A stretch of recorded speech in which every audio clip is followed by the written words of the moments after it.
Okay, so let's start the very first topic, qualitative characteristics. What are the qualitative characteristics? They are the filters that we use to ensure the financial information is truly useful. We break them into two main groups. One is the fundamental, and the second one is the enhancing. The fundamental characteristics are non negotiable, they distinguish useful information from everything else. Enhancing characteristics help us decide if information is more useful or less useful. Now you know the topic. What kind of multiple choice questions we can expect from this? Okay, so one example you may get on the exam is, inventory method change. So a question, an example question. Okay, so we have a corporation. They changed their inventory valuation method from LIFO to FIFO, specifically to align its financial reporting with the majority of its industry peers. The question is asking which qualitative characteristic is primarily supported by this change. Whenever you see a question like that, read the question again because they usually have the reason why they are doing it, because what a majority of their peers are doing. Now let's review them. Is it because of relevance? Is it because faithful representation? They thought maybe they would get better represented this way. Comparability, they think maybe they would get compared better this way. Or verifiability, would it help their verifiability as an enhancing characteristic? This one is quite straightforward because here we see that they said align with industry peers. So it's directly with comparability because they want to be consistent. Maybe for might be a better representation of their situation. This company wanted to be compared better. So that's why they chose it. Here's the trick in this question. If you chose reliability, you fell for a trick, but it's understandable. It is a superseded concept and no longer in the framework. If you remember the very first slide, you did not see that. Also, do not confuse better data with faithful representation with the matching peers with comparability. Okay, now let's go or move to our second question. This is about who sets the rules for financial reporting. It's crucial for us to know the difference between the FASB and GASB. FASB, the Financial Accounting Standards Board. So FASB governs private sector entities and private nonprofits. GASB, on the other hand, is the Government Accounting Standards Board. So GASB handles state and local governments and their related entities. So this one, you might get some questions here. One thing, well, you will see in the question. Okay, so now let's go to question. Okay, so here we have a simple multiple choice question like that. And use a simple one, and you will do it. Okay, so the question is about standard setting authority, and it says we have a city hospital. They're a public benefit corporation. Okay, pay attention here. And they are funded primarily by country taxes, county taxes, and they receive significant restricted donation for a new wing. Which standard setting body has jurisdiction over the financial reporting for this entity? I think this one clear. Okay, so here it's city hospital. It's funded by taxes, so they already told us. So it's basically a clear indication that it's a government entity. Therefore, it falls under the GASB and not FASB. But here's the trick.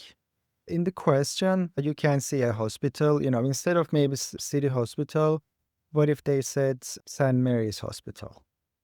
Okay, so this is a private hospital. So in that case, that would be private. That's a good distinction. We need to pay attention. I think just yesterday I saw it on the news that the 2025 pass rate is at 40% or 41%. That's very low. They were saying that one of the reasons it's very low is all that tricks. So for example, like this question, this is a very easy question, but sometimes the students do not see all those little details. If that question was St. Mary's, many of us would not do it correctly. Okay, now let's move to the third question. Now let's do a quick review of the balance sheet classification, basically the current versus the non-current. Just remember the general rule. The rule is an asset or liability is classified as current if they are 1 year or an operating cycle. So, if a company has a 18 months operating cycle and if they are talking an asset that's 14 months, we know that it's current. That's straightforward. There are a couple of exam traps here. The number one is restricted cash. Basically, if restricted for long-term purposes, maybe in the question they are telling us, we have this cash, but it's for the bonds sinking funds. We classify it as non-current because it's a cash. So that's one exam trap they like to show us. The second one is about deferred tax assets. Deferred tax assets are always non-current under GAAP, regardless of when they reverse. Okay, so those two are exception, and you may see in the multiple choice questions. And here is an example question. You may see something like that on the exam. You see that we have two of the exam traps here. So in the question, they give us some account balances. So we see that the company, we have a $50,000 cash. They also have $20,000 cash, but it's restricted for the bond sinking fund. The company also has $10,000 accounts receivable, and they have $5,000 of deferred tax asset. It says it will reverse next year. The question is asking us, what are their total current assets? I'll give you a couple seconds to think about it, but remember the previous slide, 1 year or less, or one operating cycle or less, with the exceptions. One is the bond sinking fund, the other one is the deferred tax asset. In this calculation, the answer is $60,000. Why? Because of the two tricks. Bond sinking fund, we need to fix this fund. Same, anyway, you guys understand it. Bond sinking fund, it's restricted even though it is cash. Deferred tax assets. Deferred tax assets are always non-current regardless of when they reverse. So this one they like to ask because day to day, I think the bond sinking funds, like students are used to it if they work in the accounting industry. But deferred tax assets, many of us do not see it as day to day, so it's like a newer term. Deferred tax assets, always non-current. So make sure to memorize this. Okay, now let's move on to the next topic. Okay, now let's focus on discontinued operations. So this applies when a disposal represents a strategic shift with a major effect on operations, like a major geographic area, line of business, things like that. In the question, a couple things you need to pay attention here, or there are a couple tricks. So number one is the strategic shift. As I said, for something to be continued, discontinued operations, it needs to have a strategic shift and it should have a major effect on the operations.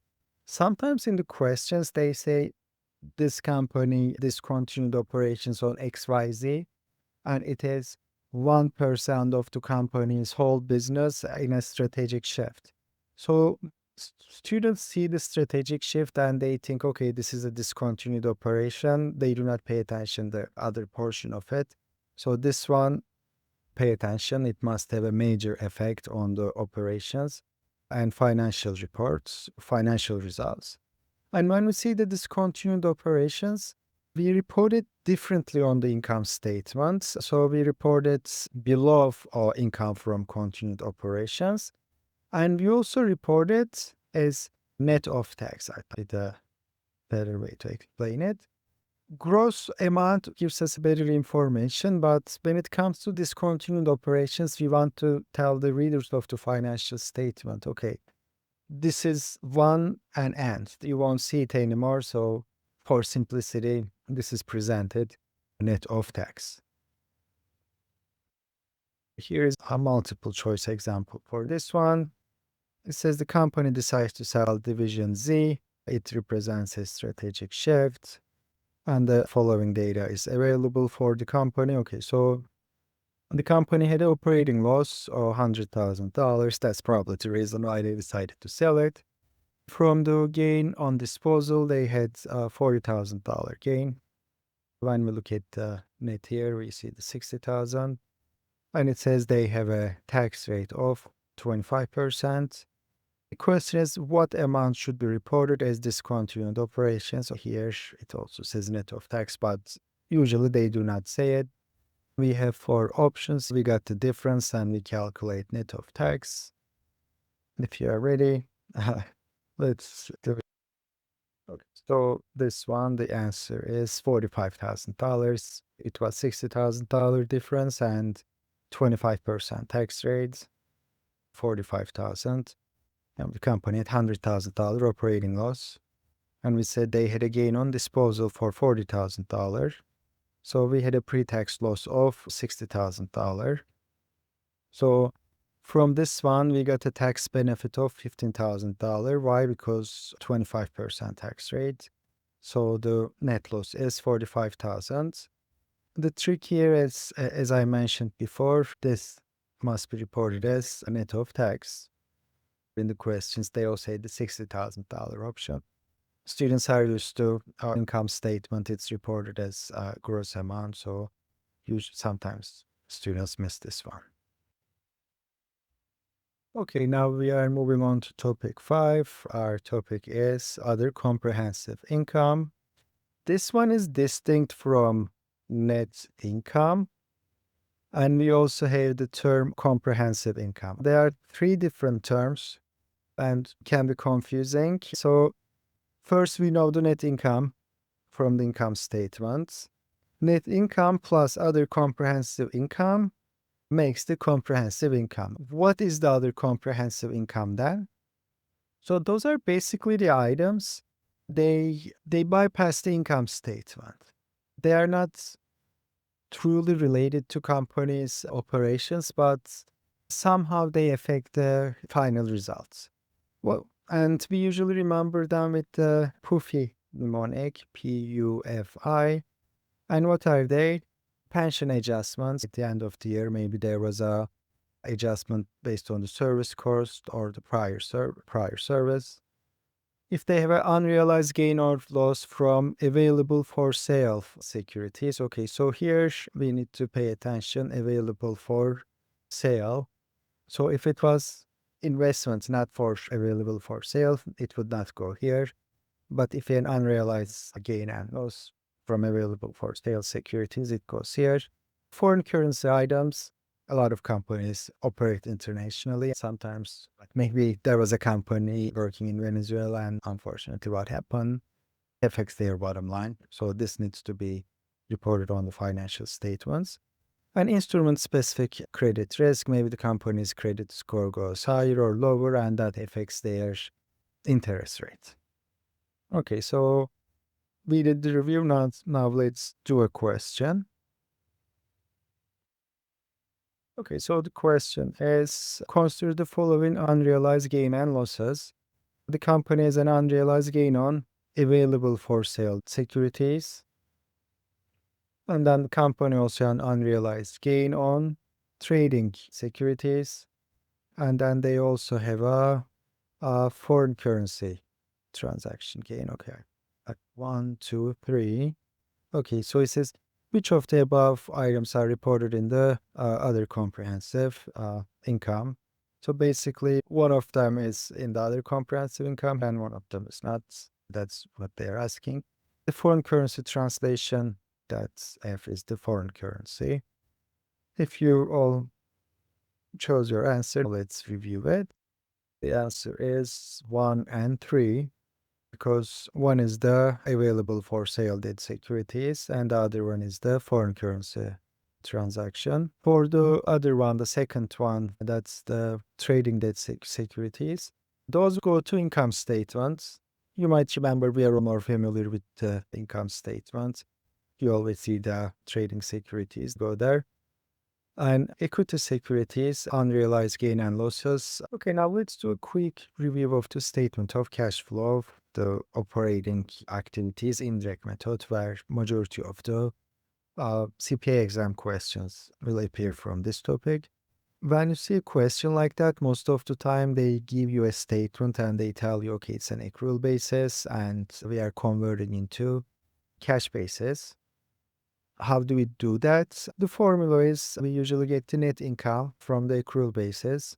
Then we add the non-cash expenses like depreciation and amortization. Why? Because they are phantom expenses that we show on the financial statement, but no cash is actually left the company. Then we adjust for gains and losses. We subtract gains here and we add losses here. This one bit confusing and let me explain why.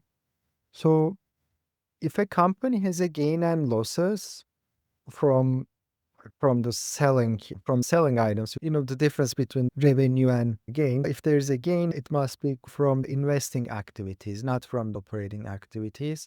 So that's why it's opposite. So if we see a gain, we subtract it. If we see a loss, we add it to avoid the double counting, because we know that it's already counted on the statement of cash flow of investing activities. So don't remember that one. And we also make the adjustment based on the changes on working capital, which gives us the final operating cash flow. Here we have an example. Our question says calculate net cash provided by operating activities. And in the question, they gave us a financial data. Company has a net income for $200,000. This must be the accrual method. In that $200,000, they had a depreciation expense of $20,000. We are adding here. Then they also had a gain on sale of equipment of $5,000. Remember, if there is a gain on sale, we subtract it. Why? Because it's already reported on the investing activities. Then they have an increase of accounts payable of $10,000 and an increase of accounts receivable of $15,000. There's a difference here. The question is giving us 4 options on net cash by operating activities. The correct amount is 210.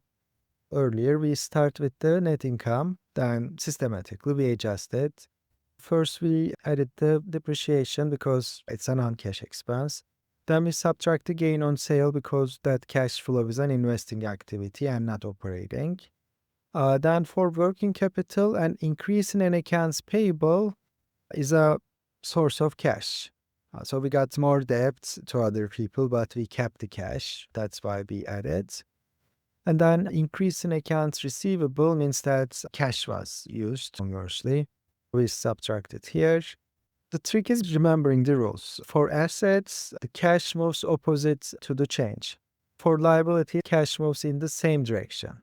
So this leads perfectly into the next topic, basically distinguishing between the investing and financing activities. Building on our understanding of operating cash flow, now let's differentiate between investing and financing activities. This is about classifying where the cash comes from and where it goes. Investing activities generally involve non-current assets like by selling property, plant and equipment, or lending money. And the financing activities, on the other hand, relate to debt and equity from our own company, like issuing your own stock or repaying your own debt. It's crucial to keep these categories distinct for accurate financial reporting. In the exam, they like to ask questions about it. Now let's do an example. Okay, so here's an example. We have 2 transactions. One is paying dividends to shareholders, and the other one is receiving the dividends from an investment. Okay, so your job is to classify it as under US GAAP. The question is this question is all about the tricky parts that you may see on the exam.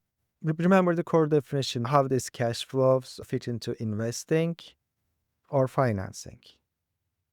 think carefully, and if you made your choice, let's go to the next screen. Okay, let's break down the solution. Here's a common trap, the dividend. How you classify a dividend depends on whether you are paying them or receiving them. So dividends paid here, they are a financing activity. Why? Because we are returning capital to its owners. They financed us, we are returning capital to its owners. On the other hand, the dividends received is operating income. Why? Because we have an investment, which is the return of investment. For the cash flow statement, dividends paid is financing, dividends received is operating. Remember, there's also some distinction on the interest on the cash flow statement. So anything related to returning capital to owners is financing. Anything related to our investments, returning to our investments, is operating. Okay, now let's dive into topic 8, non-cash disclosures. This is about significant investing and financing activities that do not involve actual cash movements. Think about buying an asset, by issuing a debt, converting debt to equity, or exchanging non-cash assets. So these are big deals, but since no cash change hands, they do not appear in the main body of the cash flow statement. So instead, they require a supplemental schedule or footnote disclosure. Okay, now let's do an example here. So we have a company, they purchase a factory building for $500,000 by issuing 10-year mortgage note payable for the full amount, and no cash was exchanged. Okay, so the question is asking how they should be reported. Is it the cash outflow from investment, inflow from financing, non-cash disclosure, or an operating activity? This one is simple. I know that you all have correct answer here. Okay, so here is the supplemental disclosure. So we basically non-cash investing financing activities. We report the issuance of the mortgage to purchase a building here or in the footnotes.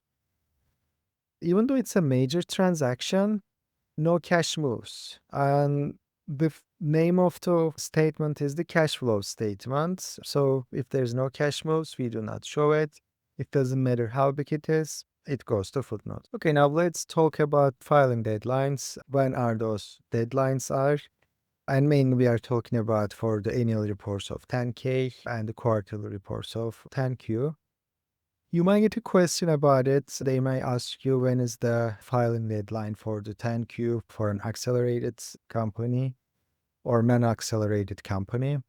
So for this one, we are looking at the public floats for the 10K report. If it's like a large accelerated, so if it's like a biggest, the shortest amount, and if it's like the smallest, so for example, if their public float is less than 75 million, they have 90 days.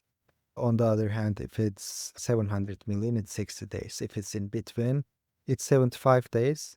The trick usually is on the 10Q report. So for this one, for the non-accelerated, for 45 days. So like a smaller ones is 45 days. And for all the others is 40 days is the rule. That's usually that's how students remember. The one is 40, 40, 45. Okay, here's an example. A public company has a worldwide public float of 600 million. Remember, if it was over 700, there was a different number. And if it's below 75, there was something else. Here, the public float is 600 million as of the last business day of its most recent completed second quarter. What is the deadline for filing Form 10K? It's not 40 days because it's for the quarterlies. Okay, so is it 90 days, 75 days, or 60 days? I think the answer is very straightforward here. Okay, so it's 75 days because it's 600 million. They're an accelerated filer because it's between 75 million and 700 million. And the deadline for them was 75 days. The trick here is the accelerated versus the large accelerated. So for large is 700 million, but because we were below it, it is going to be accelerated. Now let's move on. Topic 10 is the Form 8K triggers. So Form 8K is for current reports on major events. So the standard filing deadline for an 8K is just 4 business days. We'll focus on some of the major trigger events. These events include merger in controls. Maybe the company has a merger acquisitions, bankruptcy, reverse filings. If there's a resignation from the principal officers, those are important things. And there's a dismissal or resignation of the auditor, we need to file the Form 8K. Those events are trigger events, and the standard filing deadline is 4 business days. So this one is when you see the 8K, take the half of it. That's how I always remember. But 8K is basically more important report, something like big happen, and we have to tell the readers of the financial statements to our investors, because based on that information, they may change their investing strategy. Let's do an example here. A public company is experiencing the following events during the quarter: filing a minor lawsuit or against a competitor. Here is the word minor. That should not trigger 8K. Resignation of a principal officer. Yes, remember the resignation of a principal officer is an important thing. Remember a couple years ago, Sam Altman resigned on ChatGPT, and that was a big news. So that's a big thing. And the written purchase of inventory, that normally one that would require a 8K. So this one is very straightforward. It will be B2 only, resignation of principal officers. We already knew the answer, which is B2 only. The filter here to remember is this business as usual? So if this is yes, no 8K. If the answer is no, yes, we have to do it. In the question, it said company had some minor lawsuits. We do not need to file 8K because minor lawsuits, if it's applicable, we already report them on our quarterly or annual reports, on our 10Qs or 10Ks. It rarely triggers immediate 8K. Is there an option? Maybe if in the question it tells us it was minor but affected this, something abnormal, yes, but this is rare. Inventory purchase, is this business as usual? Yes, the company always buys inventory and it never triggers 8K. Congratulations, now we finished the end of part 1. In this series, we are going to do 100 multiple choice questions. We will go over the topic and its tricks. You are 10% down. Let's see you on the next video. Thanks.